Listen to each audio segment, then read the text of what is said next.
5 days na nag-work. Ngayon, nakalabas na lang po tayo sa lungga natin. At let's go to IKEA. Let's go, let's go. Lakad pa more. Exert your effort. Lakad-lakad.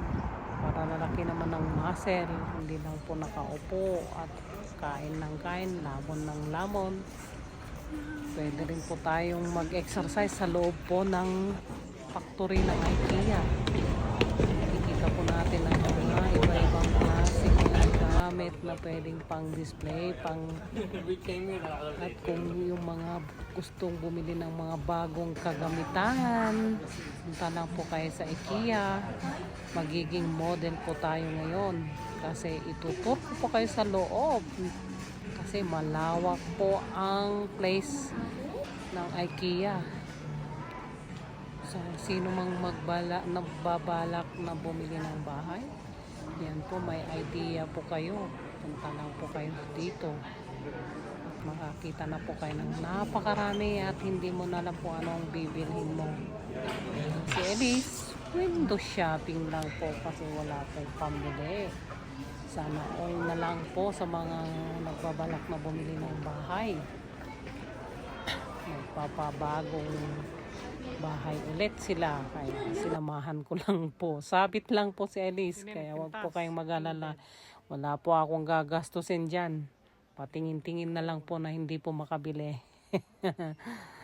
Sana mag-enjoy po kayo at hindi lang po lalaki po ang mata ninyo sa mga nakikita natin. Alam niyo naman mga mag-girls, kaya ito po si Elise, pa-model na lang.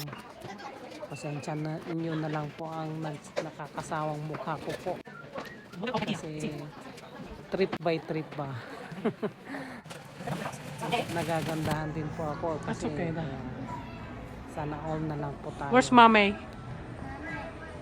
Wah, Mame. Let's open our window yan. Hindi po totoo yung trees na yan. Yan po ay sticker. Pwedeng ipanglagay lang po. Peke lang po yan, hindi po totoo. Look like real, man. Ang galing po nang gumawa niyan. Nakakamangha po. Tutong po si Elise. Siya.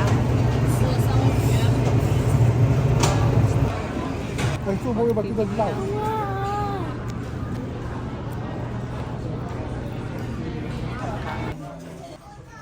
Ngayon, balik na naman po sa paglalakad-lakad. Exercise pa more.